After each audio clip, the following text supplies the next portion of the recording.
betetzen duguz, betetzen da ilusioa ere.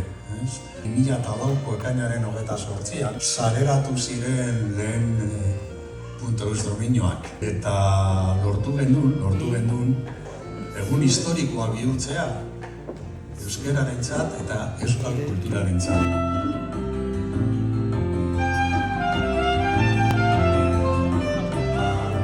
Bihartik aurrera, lehendakari esateari utziko dio, pozik noa, lasai noa, soseguz noa, .eus dominioa osasuntzu hasi egindalako, indartzu, ziberseguroa, egonkorra eta etorkizun bikainarekin.